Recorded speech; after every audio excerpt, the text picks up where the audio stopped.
তো গাইস এখন বাজে ১টা। ওই যে দেখো ঘড়ি। তো আমার ছেলের চোখে কিন্তু এখনো ঘুম নেই, এই যে দেখতেই পারছো।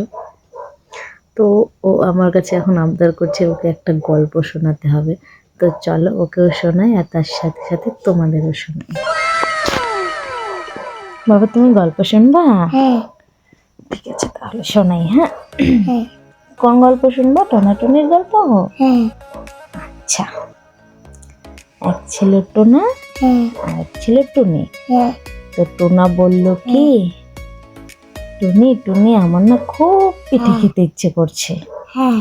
তারপর বলে তাই নাকি, ঠিক আছে তাহলে তুমি হলো বাজারে যাও, তুমি খরচা নিয়ে আসো, চাল তেল গুড় সব কিছু নিয়ে এসো, আর আমি একটু বাগানে যাই খড়ি আনতে, ঠিক আছে?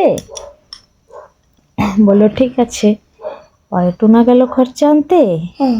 আর টুনি গেল বাজারে। হ্যাঁ। তারপর হ্যাঁ। না না, টুনা গেল বাজারে আর টুনি গেল হ্যাঁ। বাগানে খড়ি আনতে। হ্যাঁ। তো খড়ি নিচ্ছে। হ্যাঁ। তারপর না একটা বাঘ মামা এসে বলে কি, এই টুনি তুই আমার বাগান থেকে কেন খড়ি নিচ্ছিস? তারপর না টুনিটা বলে কি, বাঘ মামা আমি তো পিঠে বানাবো, এই জন্যই তোমার এখান থেকে খড়ি নিচ্ছি। পরে বলে তাহলে কিন্তু আমাকেও দিতে হবে। পরে বলছে আচ্ছা বাঘ মামা তুমি আমাদের বাড়ি যাবে, তারপর তোমাকেও পিঠে দেবো। হ্যাঁ, এমন তো বললো। বলো ঠিক আছে তাহলে যা। পরে না টুনি সব খড়ি নিয়ে আসলো আর টুনি খরচা নিয়ে এসে গেছে। তো দুজনে মিলে না এমন টেস্টি টেস্টি করে পিঠে বানিয়ে দুজনেই খেয়েছে। এখন তো দেখে সব পিঠে শেষ।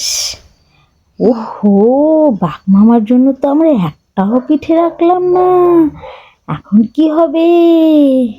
চলো আমরা কিছু খুঁজে আনি। তারপর না খুঁজতে গেল। পরে না খুঁজতে খুঁজতে দেখে কি, ক্যাটের পটি। পরে কি করলো জানো, চলো আমরা ক্যাটের পটি দিয়ে বাঘ মামাকে পিঠে খাওয়াবো। তারপর নিয়ে নিল।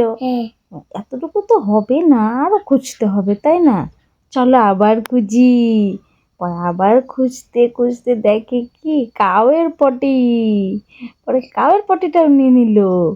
তারপর আবার খুঁজতে গেল, খুঁজতে খুঁজতে দেখে ডগের পটি। তারপর ডগের পটিটাও নিয়ে নিল। তারপর বাড়ি এসে সব কিছুর পটি দিয়ে পিঠে বানিয়ে বলে চলো আমরা লুকিয়ে থাকি, এইগুলো পটের পিঠে খেলে কিন্তু বাঘ মামা আমাদের খেয়ে ফেলবে, সেই রাগ করবে বাঘ মামাটা। তারপর না ওরা দুজনে ওদের বিছানার নিচে দুজনের দুই মটকির ভিতরে ঢুকে লুকিয়েছিল। তো বাঘ মামাটা আস্তে আস্তে আসলো, আমি এসে পড়েছি, আমার পিঠে কোথায়? এই টুনাটুনি তোরা কোথায় গেলি? আরে না টুনাটুনি বলে চুপ চুপ। আরে না বাঘ মামাটা না এদিক সেদিক খুঁজতে খুঁজতে দেখে কি বারান্দায় পিঠেগুলো মানে রেখে দিয়েছিল ওরা। এই তো আমি পিঠে পেয়ে গেছি, এখন খাবো। रुको जरा सबर करो बोला धक्का मुक्की नहीं। প্রথমেই একটা পিঠে মুখে দিল আর দিয়ে বলে কি, এটা কেটে রাখা দিয়ে বানানো, চি চি চি চি থু। দাঁড়া তোরা কোথায় লুকেছিস, দাঁড়া দাঁড়াও আরেকটা খেয়ে দেখি তো, আরেকটা খেয়ে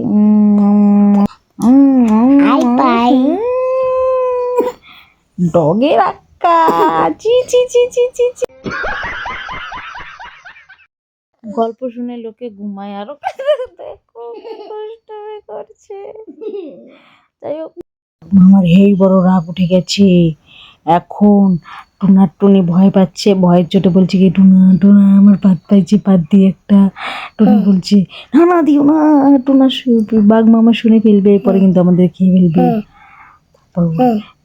দেই না একটা, দেই না। টুনা বলে পাত দিব, টুনি বলে পাত দিব, আমারও পাত পাইছে, পাত দিই বলতে বলতে ঢুম করে একটা পুত দিয়ে দিল।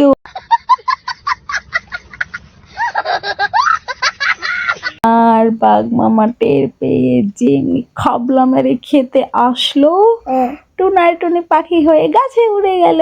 বলে টু, বাঘ মামা কেমন মজা, আমাদেরকে ধরতে পারবি না? আমরা তো পাখি হয়ে গেছি। কেমন লাগলো বাবা গল্পটা?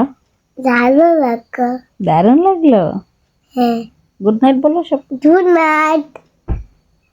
তো গুড নাইট। কেমন লাগলো তোমাদের কমেন্টে জানিও। ঘুমাবা? ঘুমাবা এখন?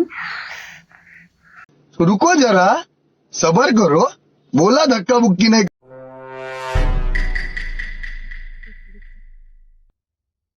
দেখতেই তো পেলে তোমরা, 3টা বেজে গেছে। আমার ছেলের সঙ্গে গল্প করতে করতে আমার ছেলে এখনো ঘুমাচ্ছে না।